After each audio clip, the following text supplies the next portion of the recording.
Hello friends, welcome back. I am Vivek Singhal from tradingwithvivek.com। और एक question अक्सर पूछा जाता है कि विवेक भाई, अच्छी कंपनीज को किस तरीके से हम यहाँ पर सिलेक्ट करें?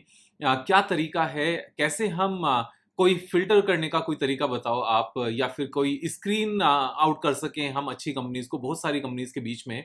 तो यहाँ पर एनएससी पर ऑलमोस्ट 1500 टू 2000 के बीच में कंपनीज लिस्टेड हैं, और बीएससी के ऊपर ये नंबर 5000 के आसपास हैं। अब ऐसे में ये प्रैक्टिकली बिल्कुल भी पॉसिबल नहीं है कि हम सारी ही कंपनीज को यहाँ पर चेक करें, सारी ही कंपनीज में हम फाइनेंशियल्स देखें कि जब भी रिजल्ट्स आए, क्वार्टरली रिजल्ट्स आए, या जब भी कुछ न्यूज आए, तो सारी ही कंपनीज को यहाँ पर ट्रैक किया जाए। This is not practically possible.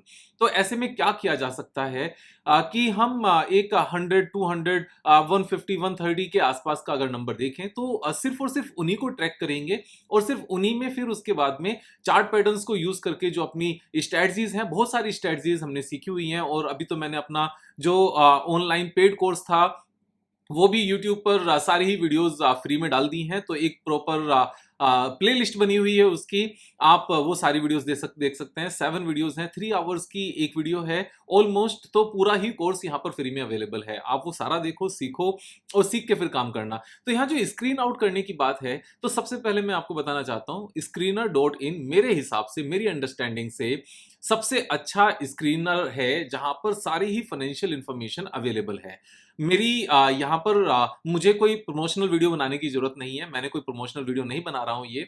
तो ऐसा नहीं है कि मुझे स्क्रीनर.इन से कुछ पैसा मिलता है, कुछ भी नहीं। और जिस वर्जन की मैं सारी बातें कर रहा हूँ फ्री ऑफ कॉस्ट है, तो उनको कोई पैसा देने की भी जरूरत नहीं है। But because I personally like कि स्क्रीनर.इन इज द बेस्ट वन, तो स्क्रीनर.इन को मैं यूज करता हूँ। और आपको भी मैं उस स्क्रीनर.इन पर बड़े सिंपल तरीके से कुछ स्टेप्स बताता हूँ, जिससे within 5 minutes we can have best available companies to trade. यानी कि जो कंपनी सबसे अच्छी हैं उनको फिल्टर कर सकते हैं। उनमें हम फिल्टर करने का तरीका क्या है वो मैं आपको बताता हूं। तो सबसे पहले हम चलते हैं स्क्रीनर.इन पर, हम होम पेज पर जाते हैं। होम पेज यही है।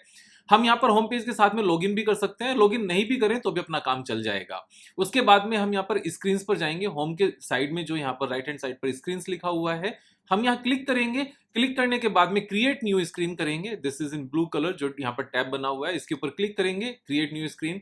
अब ये यहाँ पर पहले हमें लॉगिन करने के लिए बोल रहा है। सो रजिस्टर यूजिंग गूगल। हम यहाँ पर अपनी कोई भी जीमेल आईडी लेकर रजिस्टर कर सकते हैं और लॉगिन कर सकते हैं। रजिस्टर करने की जरूरत नहीं होती, सीधा लॉगिन कर सकते हैं। लॉगिन करना फ्री ऑफ कॉस्ट है, किसी भी तरह के पैसे नहीं लगते हैं यहाँ पर। अब फिर से हम क्या करेंगे, यहाँ पर स्क्रीन पर जाएंगे। हमने यहाँ क्लिक किया स्क्रीन पर, ऊपर ये जो सर्कल मीन्स जो थर्ड पॉइंट है, स्क्रीनर, फीड एंड स्क्रीन पर क्लिक किया। हमारा ये पेज ओपन होकर आ गया। उसके बाद में हमने यहाँ पर किया क्रिएट न्यू स्क्रीन, हमने यहाँ क्लिक किया क्रिएट न्यू स्क्रीन पर। नाउ हम यहाँ पर क्या कर सकते हैं, सबसे पहले जो सबसे मेन इंपॉर्टेंट पॉइंट है, that is debt to equity ratio. अब हमने यहां पर क्या लिखा, आप ध्यान से समझना, इसको लिखने का तरीका है एज इट इज लिखना है। आप इस वीडियो को चलाना, साइड में स्क्रीनर.इन ओपन करना और सेम स्टेप्स को फॉलो करना। तो यहां पर हमने लिखा debt space to space equity, and उसके बाद में स्पेस। यहाँ पर जब हमने डेट टू इक्विटी यहाँ पर मेंशन किया स्पेस करके, या फिर हम यहाँ पर जैसे ही नीचे दिखाएगा तीनों को, हम सबसे पहले वाले को क्लिक कर सकते हैं, तो ये इस तरीके से आ जाएगा। फिर इक्विटी के बाद जो लास्ट यहाँ पर लेटर है, उसके बाद एक स्पेस देंगे। स्पेस के बाद हम यहाँ पर सिंबल लगाएंगे लेस देन। लेस देन के बाद में हम स्पेस देंगे। स्पेस के बाद में 0.25, हम यहाँ पर 0.25 लिखेंगे। इट मीन्स जितना पैसा शेयर होल्डर्स का है उसका 25% या उससे कम हमारा डेट होना चाहिए। सो डेट इक्विटी रेशियो 0.25 से कम होना चाहिए। हम यहां पर 0.25 लिखेंगे, उसके बाद में स्पेस देंगे, उसके बाद में ए एंड डी लिखेंगे, और ये ऑटोमेटिकली नेक्स्ट लाइन में हमारा कर्सर यहां पर पहुंच जाएगा। उसके बाद हम क्या करेंगे, रिटर्न ऑन कैपिटल एम्प्लॉयड जैसे हम लिखना शुरू करेंगे। सबसे ऊपर वाला जो ये सेक्शन आता है, रिटर्न ऑन कैपिटल एम्प्लॉयड, इसके ऊपर क्लिक करेंगे। यहां पर सबसे लास्ट वाला जो लेटर है उसके बाद स्पेस आएगा। स्पेस के साथ में यहां पर मोर देन का सिंबल लगाएंगे। यहां ध्यान से समझना, पहले हमने सिंबल लगाया था लेस देन का, जो डेट टू इक्विटी रेशियो के केस में था, लेस देन का सिंबल था। अभी मोर देन का सिंबल है, एज इट इज लगाना है। सिंबल लगाने के बाद में हम यहां पर स्पेस देंगे। स्पेस देने के बाद में हम यहां पर मेंशन करेंगे 20%, एज इट इज लिखेंगे 20%। उसके बाद में स्पेस देंगे और ए एंड डी लिखेंगे, नेक्स्ट लाइन में अपने आप से पहुंच जाएगा। उसके बाद हम लिखेंगे यहां पर नेट प्रॉफिट। नेट प्रॉफिट जो सिर्फ नेट प्रॉफिट है, net profit last year, preceding year, latest quarter सब छोड़ दो, जो सिंपल नेट प्रॉफिट है उसके ऊपर क्लिक करेंगे, स्पेस आएगा, स्पेस के साथ में हम यहाँ पर मोर देन का सिंबल लगाएंगे और यहाँ पर लिखेंगे 200। अब यहाँ पर जो 200 है ये 200 करोड़ ही माना जाएगा, हमें पूरा 200 करोड़ लिखने की जरूरत नहीं है, ना तो सीआर लिखने की जरूरत है, ना ही करोड़ की सारी जीरो लिखने की जरूरत है। सिर्फ net profit space more than का सिंबल स्पेस 200 और उसके बाद में स्पेस AND एंड। उसके बाद में नेक्स्ट कंडीशन हमारी होगी पब्लिक होल्डिंग। यहां पर प्रोमोटर होल्डिंग की मैं बात नहीं कर रहा हूं, पब्लिक होल्डिंग की बात कर रहा हूं। पब्लिक होल्डिंग, फिर यहां पर स्पेस आएगा, स्पेस के बाद में यहां पर लेस देन, तो स्पेस एक ही आना है होल्डिंग के बाद में और सिंबल के बीच में सिर्फ एक ही स्पेस होगा, दो स्पेस नहीं होने चाहिए। तो हमने लेस देन का यहां पर सिंबल लगाया, स्पेस दिया। Now this is we are saying कि 30% से कम होना चाहिए पब्लिक होल्डिंग। यहां पर इस चीज का ध्यान रखना, 30% से ज्यादा के केस में एक डाउट क्रिएट होता है कि 30% से ज्यादा पब्लिक होल्डिंग क्यों है। यहां पर हमने 30 लिखा, उसके बाद में हमने परसेंटेज लगाया, स्पेस दिया, AND किया और नेक्स्ट लाइन में अपने आप से पहुंच गया। नाउ प्लेजिंग परसेंटेज, यहां पर जो प्लेज्ड परसेंटेज, अब प्लेज परसेंटेज के बाद में लेस देन का सिंबल, स्पेस और 10%, ये हमारी सारी कंडीशंस हमने 5 कंडीशंस हमने यहां पर लगा दी। और इन 5 कंडीशंस के चलते अब जब हमने सबसे लास्ट वाली कंडीशन लगाई है, जो 10% लिखा हुआ है, उसके बाद ना तो स्पेस देना है ना ही AND लिखना है, ना स्पेस देना है, कुछ नहीं करना, सिर्फ वहीं पर छोड़ देना है एंड रन दिस क्वेरी करना है। जैसे ही हमने रन दिस क्वेरी की, उसके बाद आप देखोगे 128 कंपनीज हमारी इन कंडीशंस को मीट करते हुए आ गई। अब ये जो 128 कंपनीज हैं, दीज आर ग्रेट कंपनीज, इसमें कोई भी डाउट नहीं आता। TCS, Hindustan Unilever, ITC, Infosys, Asian Paint, HCL Technologies, Avenue Supermart, Nestle, Coal India, LTI Mindtree, Pidilite, Bajaj Auto, HAL, Tech Mahindra, Eicher Motors, Dabur, Divi's Lab, ABB, means all these 128 companies are the great companies. अब यहां पर अगर हम एक्सपोर्ट करने की बात करते हैं, तो एक्सपोर्ट पर जैसे ही क्लिक करोगे it will ask for the paid version, कि आप अगर आपने सब्सक्राइब नहीं किया है तो गड़बड़ हो जाएगी। तो यहां पर क्या कर सकते हैं हम, बड़ा सिंपल सा है कि पूरे को यहां से इस तरीके से कॉपी करो, पूरे डेटा को आप यहां पर कॉपी करो लास्ट तक और कंट्रोल C करो, कॉपी हो जाएगा। और इसको आप एक्सेल में अपनी एक्सेल फाइल ओपन करो। फॉर एग्जांपल हम यहां पर अगर एक्सेल फाइल कोई ओपन करते हैं अपनी, मैं आपको ओपन करके भी दिखा देता हूं। और मैंने क्लिक किया, थोड़ा सा कई बार टाइम लग जाता है। Okay, next next, no I don't accept, ये क्यों पूछ रहा है, एनीवेज कुछ यहाँ पर हुआ होगा। ब्लैंक वर्कबुक, मैंने एक नई फाइल ओपन की। अब यहाँ पर अगर मैंने इसको पेस्ट किया तो ये सारा डेटा हमारा निकल कर आ गया इस तरीके से।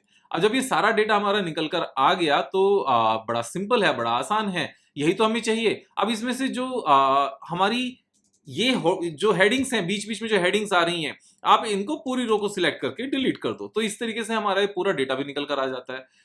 हम इसको पेस्ट भी कर सकते हैं, अपनी लिस्ट बना सकते हैं।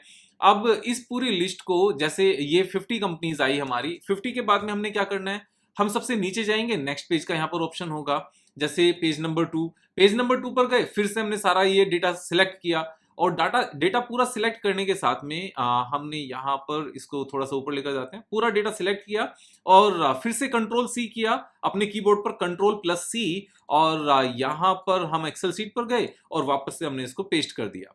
तो हम इसको पेस्ट करने में नेक्स्ट कॉलम में ही करेंगे जहां से हमारा डेटा था, और वापस से हमारी ये बाकी सारी कंपनीज भी आ गई। फिर हम पेज 3 पर जाएंगे, जो बाकी कंपनीज हैं वो भी सारी हमारी आ जाएंगी। इस तरीके से हम इस डेटा को पूरा का पूरा अपने यहां पर लेकर आ सकते हैं। और इस बार अब जैसे ये पूरा डेटा आ जाता है, इसके साथ में आपको एक चीज ध्यान करोगे तो इस पूरे डेटा में हमारी बैंकिंग कंपनीज और NBFC कंपनीज नहीं आई। अब बैंकिंग और NBFC कंपनीज को लाने का क्या तरीका है, हम यहां पर कोई भी जैसे बैंक है उसको सर्च करेंगे, हम नीचे आएंगे, नीचे आने के बाद में बैंक के ऊपर सिलेक्ट करेंगे और बैंक के ऊपर सिलेक्ट करने के बाद में जो भी टॉप के 10 बैंक्स हैं आप सिंपली उनको पिक कर लोगे तो भी काम चलेगा। सेम हम NBFC में कर सकते हैं। फॉर एग्जांपल हमने बजाज फिनसर्व की बात की, बजाज फिनसर्व में हम गए, उसके बाद में नीचे आए, फाइनेंस के ऊपर क्लिक किया। अब मार्केट कैपिटलाइजेशन के हिसाब से जो भी टॉप की 10 कंपनीज हैं हमने उनको पिक कर लिया 12, 13, 14, 15। हम एक्चुअल में एनबीएफसी के केस में टॉप 20 कंपनीज को भी पिक कर सकते हैं, क्योंकि एनबीएफसी कंपनीज ज्यादा हैं और हमारी जो बैंक्स हैं वो बहुत ज्यादा नहीं हैं, एनबीएफसी कंपनीज बहुत ज्यादा है यहाँ पर। ये बड़ा सिंपल सा तरीका है। सो 126 कंपनीज तो हमारी सबसे पहले फिल्टर होकर आई थी। अब क्योंकि रिटर्न ऑन कैपिटल एम्प्लॉयड हमने अपनी स्क्रीन पर, जब हमने स्क्रीन पर लिया था, हमने स्क्रीन पर यहाँ जो कंडीशंस लगाई थी, मैं वापस से बताता हूँ आपको, ज्यादा टाइम नहीं लगेगा। Debt to equity ratio less than 0.25 space and then return on capital employed हमने ये लिया, and this is more than 20% space and net profit हमने लिया यहाँ पर मोर देन 200 करोड़ एंड, और हमने private public percentage, public holding यहाँ पर हमने लेस देन 30% लिया एंड प्लेजिंग परसेंटेज हमने यहाँ पर लेस देन 10% लिया। तो ये हमारी सारी फिगर्स थी। सो यहाँ अगर आप देखोगे तो हमने रिटर्न ऑन कैपिटल एम्प्लॉयड जब मोर देन 20% लिया, तो बैंकिंग और एनबीएफसी के केस में मोस्ट ऑफ द केसेस में रिटर्न ऑन कैपिटल एम्प्लॉयड 20% से ज्यादा नहीं होती, क्योंकि उनका मेन बिजनेस, जो नेचर ऑफ बिजनेस है वो वैसा होता है, इसलिए हमने उनको अलग से सिलेक्ट करने की जरूरत है। तो ये कंडीशंस लगाकर हमारी 126 कंपनीज आई थी, 128 कंपनीज आई थी। 128 कंपनीज हमारी ये हो गई। टॉप के 10 बैंक्स आप ले लो, 138 हो गए, और टॉप के यहाँ पर एनबीएफसी कंपनीज 20 एनबीएफसी कंपनीज ले लो। So 128 plus 10 138 plus 20 158, these are 158 companies. बड़ा आसान सा तरीका है यहाँ पर 5-6 मिनट्स में ग्रेट कंपनीज को लिस्ट आउट करके बाहर निकाल कर लेकर आने का। अब इनको सारे को आप क्या करो, अपने ट्रेडिंग व्यू में एक वॉच लिस्ट बनाकर डाल लो। ट्रेडिंग व्यू में वॉच लिस्ट बनाते हुए एक थोड़ी सी प्रॉब्लम आती है कि उसमें एक से ज्यादा वॉच लिस्ट नहीं बनती फ्री वर्जन में। उसका भी एक तरीका है, मैं एक अलग से वीडियो बनाऊंगा कि how to create more than one watch list in TradingView free of cost. इसके लिए अलग से वीडियो बनाऊंगा, आप देखते रहिए। यहाँ पर दोस्तों के साथ शेयर करना, लाइक करना, सब्सक्राइब करना, दोस्तों के साथ शेयर करना भी है और उनको सब्सक्राइब कराना भी है, खुद से सीखना भी है, उनको सिखाना भी है। जैसे मैं आपको सिखा रहा हूँ, आप भी शेयर करते रहो। कल फिर मिलेंगे एक नई वीडियो के साथ, तब तक जय हिंद।